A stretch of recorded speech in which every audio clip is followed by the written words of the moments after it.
Assalamualaikum. Apa kabar santri Takwa kelas 8 yang sholih dan sholihah? Alhamdulillah bertemu kembali dengan Usnur Hidayah dalam pembelajaran IPA. Mari kita awali untuk pembelajaran kita dengan membaca basmalah bersama. Bismillahirrahmanirrahim. Pada pertemuan kali ini kita masih membahas tentang gerak benda dan makhluk hidup.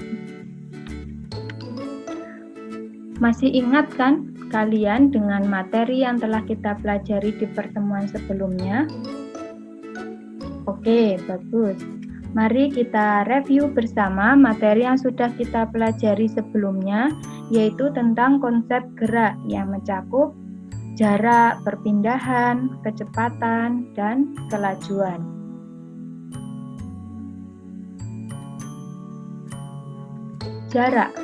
Jarak merupakan panjang lintasan yang ditempuh selama benda bergerak. Jarak merupakan besaran skalar dan dia tidak memiliki arah. Perpindahan merupakan perubahan kedudukan antara posisi awal dan posisi akhir benda. Perpindahan merupakan besaran vektor dan memiliki arah. Sehingga ketika menghitung perpindahan cukup fokus pada titik awal dan titik akhir benda. Kelajuan, perubahan jarak terhadap waktu, merupakan besaran skalar. Dan yang terakhir yaitu kecepatan, merupakan perubahan kedudukan terhadap waktu dan termasuk dalam besaran vektor. Agar semakin paham, kita langsung terapkan ke soal ya. Bisa diperhatikan, ada seekor tupai melalui suatu lintasan seperti tampak pada gambar bergerak dari titik A menuju titik C selama 3 second dan kembali ke titik B selama 2 second. Berapakah jarak, perpindahan, kelajuan, dan kecepatan yang dialami oleh tupai?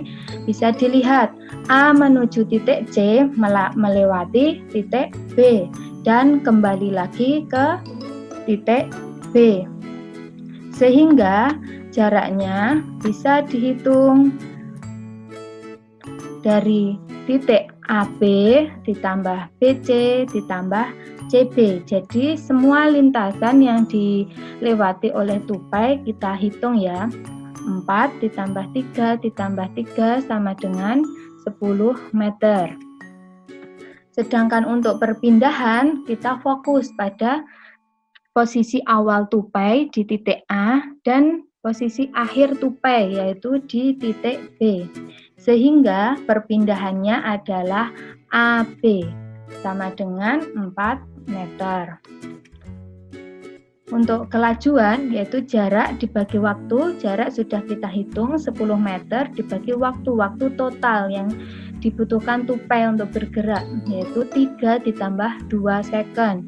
Jadi 10 dibagi 5 second sama dengan 2 meter per second.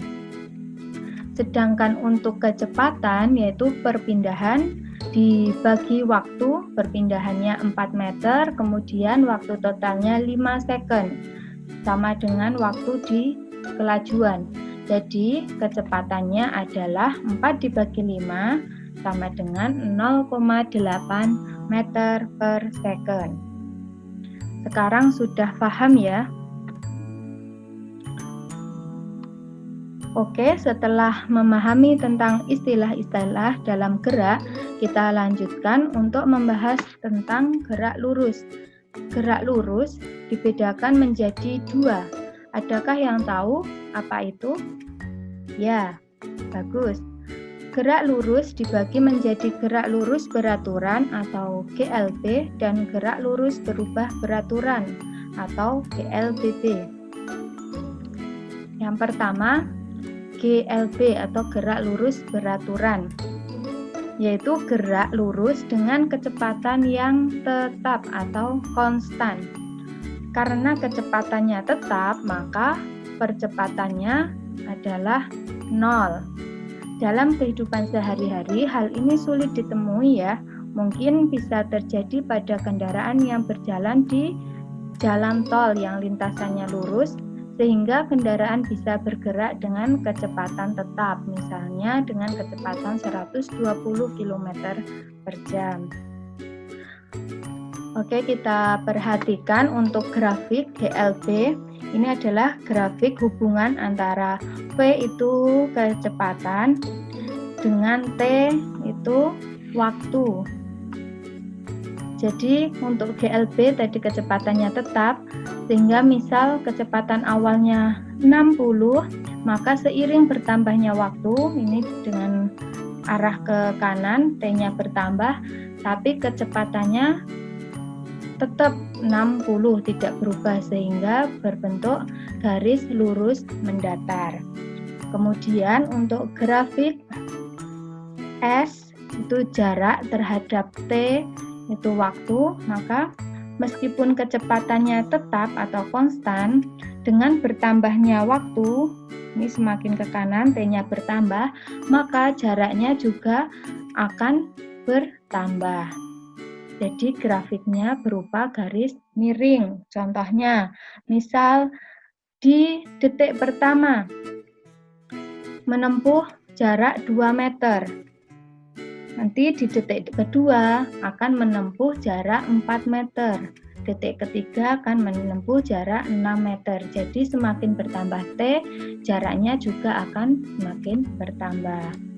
Untuk persamaan matematisnya dirumuskan dengan P sama dengan S per T, di mana S adalah jarak tempuh atau meter, P-nya kelajuan meter per sekon, dan T-nya waktu tempuh dalam satuan second. Berikut ada contoh soalnya. Ada sebuah mobil melaju dengan besar kecepatan tetap, yaitu 60 km per jam. Gambarlah grafik hubungan antara kelajuan dan waktu, serta jarak dan waktu dari gerak mobil tersebut. Hitunglah jarak yang ditempuh mobil selama bergerak 4 jam. Oke, kita akan menggambar grafiknya terlebih dahulu. Ini untuk grafik V terhadap T, kecepatan terhadap waktu. Kecepatannya tadi tetap 60 km, jadi bentuknya seperti ini ya. Ini V-nya yang ke atas, sumbu Y itu V, kemudian di sumbu X-nya T. Jadi di jam pertama, kedua, ketiga, dan keempat V-nya tetap. Kemudian grafik yang kedua S terhadap T, bisa dilihat ke 60 km per jam. Jadi artinya dalam waktu 1 jam mobil ini bisa menempuh jarak 60 km. Jadi 1 jam pertama jaraknya 60. Karena kecepatannya tetap berarti penambahannya juga tetap ya. Di jam kedua berarti tambah 60 lagi, jadi 120. Di jam ketiga tambah 60 lagi. Jadi jarak yang ditempuh 180, dan di jam keempat ditambah 60 lagi untuk jaraknya, jadi jarak yang ditempuhnya 240.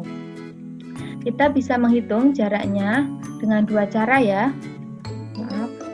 Cara yang pertama dengan menggunakan rumus, yaitu tadi S sama dengan P dikalikan T. 60 dikali 40 sama dengan 240, sama ya dengan ini. Kemudian cara yang kedua kita bisa menggunakan dengan mencari luas daerah dengan grafik yang ini ya. Grafik ini daerah yang diasir, yang membentuk persegi panjang ini. Jadi luasnya panjang dikalikan lebarnya, panjangnya 4, lebarnya 60, jadi hasilnya 240 km. Silahkan nanti bisa memilih cara yang termudah. Oke, kita lanjutkan. ke gerak lurus berubah beraturan atau GLBB. GLBB adalah gerak lurus dengan kecepatan yang berubah secara beraturan. Bisa berubah menjadi lebih cepat yang disebut dengan GLBB dipercepat, bisa juga berubah semakin lambat atau yang disebut dengan GLBB diperlambat. Untuk GLBB yang tetap adalah percepatan geraknya, sedangkan tadi ya kecepatannya berubah-ubah. Kita lihat untuk perbedaan grafiknya antara GLBB dipercepat dan GLBB diperlambat. Kita mulai dari grafik P terhadap T, kecepatan terhadap waktunya dulu ya. Kalau tadi untuk GLB bentuknya lurus mendatar, berbeda dengan grafik GLBB. Ketika dipercepat berarti semakin bertambahnya waktu, V-nya semakin besar, maka grafiknya naik. Sedangkan untuk GLBB diperlambat, seiring bertambahnya waktu, V-nya akan berkurang sehingga turun. Bisa dilihat untuk grafik S terhadap T, ini melengkung ke atas, dan untuk diperlambat, S terhadap T grafiknya melengkung ke bawah. Untuk penerapan dalam kehidupan sehari-hari, untuk GLBB dipercepat, contohnya benda yang jatuh, kemudian kendaraan yang berjalan pada lintasan turunan. Jadi dia ketika tidak direm secara otomatis geraknya akan semakin cepat. Maka untuk menghindari itu diciptakanlah rem gitu. Kemudian untuk contoh GLBB diperlambat dalam kehidupan sehari-hari, misal ada benda yang dilempar ke atas, kemudian kendaraan yang melintasi jalan berupa tanjakan. Oke, untuk pengetahuan tambahan, ini merupakan persamaan matematis gerak lurus berubah beraturan. Ini menghitung percepatan sama dengan VT min V0 plus T, dan untuk menghitung S atau jarak itu sama dengan V0 dikali T plus setengah AT, di mana V0 itu kecepatan awal dan VT kecepatan akhir, karena tadi kan kecepatannya berubah-ubah. Kemudian A itu percepatan ya.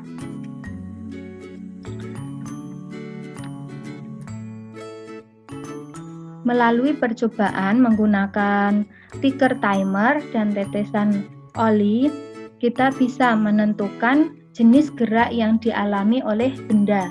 Bagaimana caranya? Mari kita perhatikan. Jadi, untuk ticker timer itu pengetik waktu ya. Gambarnya seperti ini modelnya. Ini di bawah itu berupa kertas, kemudian ini ticker timernya. Ini gerakannya ke kanan kertasnya. Jadi ketika titik-titiknya ini semakin jauh, ini menunjukkan gerakan benda adalah gerakan yang dipercepat atau GLBB dipercepat. Jadi semakin geraknya dipercepat, maka titik-titiknya semakin renggang. Kemudian sebaliknya, untuk diperlambat, awalnya renggang, kemudian menjadi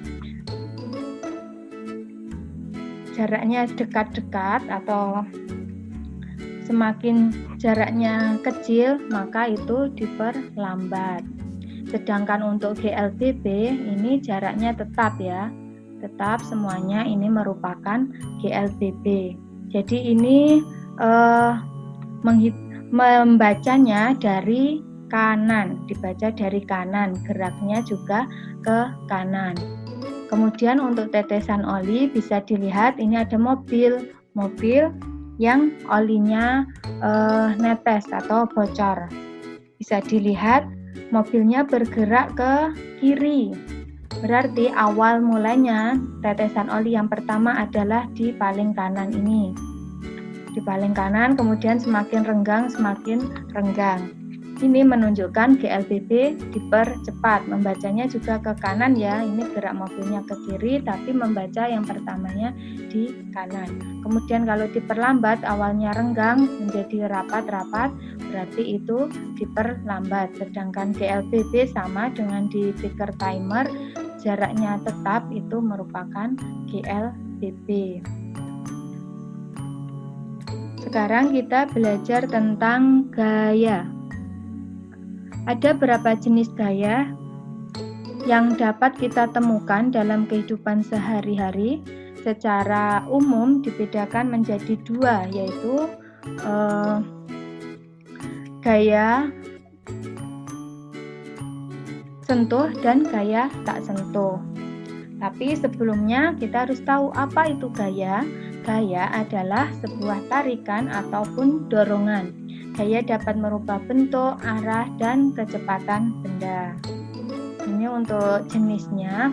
Gaya sentuh, ini gaya yang terjadi karena ada sentuhan. Contoh, gaya otot dan gaya gesek. Sedangkan gaya tak sentuh adalah gaya yang tidak membutuhkan sentuhan. Contoh, gaya magnet dan gaya gravitasi.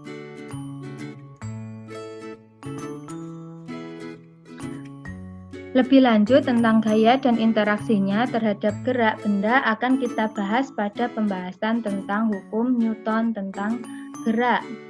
Hukum Newton sendiri dibagi menjadi 3 hukum. Ini kita akan membahas hukum 1 Newton. Bunyinya, jika resultan pada suatu benda sama dengan 0, maka benda yang diam akan tetap diam dan benda yang bergerak akan tetap bergerak dengan kecepatan tetap. Berdasarkan hukum ini, kita dapat memahami bahwa suatu benda cenderung mempertahankan keadaannya. Benda yang diam akan cenderung untuk tetap diam, dan benda yang bergerak akan cenderung untuk tetap bergerak. Oleh karena itu, hukum Newton ini juga disebut dengan hukum kelembaman atau hukum inersia. Contoh penerapan hukum 1 Newton dalam kehidupan sehari-hari yang pertama, saat naik kendaraan yang sedang bergerak kemudian direm secara mendadak, maka badan kamu akan terdorong atau terpelanting ke depan. Kemudian ketika duduk di kendaraan yang diam, kemudian kendaraan tersebut bergerak secara mendadak, maka badan kamu akan tersentak ke belakang. Selain itu, ketika kita menarik kertas dengan cepat yang di atasnya ada sebuah benda, maka benda di atas kertas itu akan tetap diam di tempatnya. Silahkan bisa dibuktikan di rumah ya. Selanjutnya kita masuk ke hukum 2 Newton. Percepatan yang ditimbulkan oleh gaya yang bekerja pada benda berbanding lurus dengan besar gayanya dan berbanding terbalik dengan massa bendanya. Dan dirumuskan seperti ini ya. A itu percepatan sama dengan sigma F dibagi M, di mana sigma F adalah resultan gaya dan M adalah massa, atau bisa dirumuskan dengan sigma F sama dengan M kali A. Jadi semakin besar massa, maka gayanya juga semakin besar, atau semakin besar gaya maka percepatan gerak bendanya semakin besar, dan semakin kecil massa benda juga geraknya semakin besar atau semakin cepat. Contoh penerapan hukum 2 Newton dalam kehidupan sehari-hari. Misalnya kamu memiliki sebuah mobil mainan, lalu kamu menarik mobil mainanmu, maka mobil tersebut akan mulai bergerak. Semakin kuat kamu menariknya, akan semakin cepat mobil itu bergerak. Contoh soal untuk hukum 2 Newton. Ini ada balok dengan massa 1 kg dan gaya yang bekerja pada balok adalah 2 Newton. Besar dan arah percepatan balok adalah, kita lihat tadi massanya 1 kg dan gaya atau F 2 Newton. Kita mencari A atau percepatan. A sama dengan F dibagi M. 2 Newton dibagi 1 kilogram sama dengan 2 meter per sekon kuadrat. Jadi besar percepatannya adalah 2 meter per sekon kuadrat searah dengan gaya benda. Hukum 3 Newton. Apabila sebuah benda mengerjakan gaya atau gaya aksi kepada yang lain, benda kedua akan mengerjakan gaya atau gaya reaksi pada benda pertama yang besarnya sama dan arahnya berlawanan.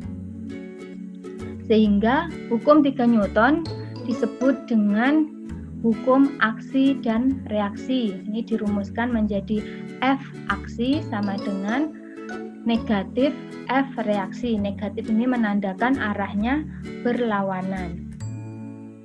Contoh penerapan hukum 3 Newton dalam kehidupan sehari-hari yaitu saat mendayung perahu ke belakang, perahu akan bergerak ke depan. Kemudian proses peluncuran roket ya.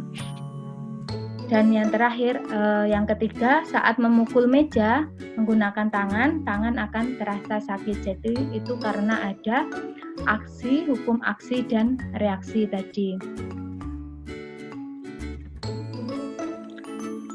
Agar kalian semakin menguasai materi ini, silahkan setelah ini kalian mengerjakan tugas yang linknya dibagikan melalui grup WA Wali Santri. Alhamdulillah, pembelajaran IPA kita hari ini telah selesai. Semoga materi ini bisa kalian pahami dengan baik. Insya Allah tidak ada yang sulit ketika kita mau bekerja keras. Jika masih ada pertanyaan, silahkan langsung menghubungi Usnur ya. Ustazah tunggu untuk pengumpulan tugasnya. Sekian dari Ustazah, sampai jumpa. Wassalamualaikum warahmatullahi wabarakatuh.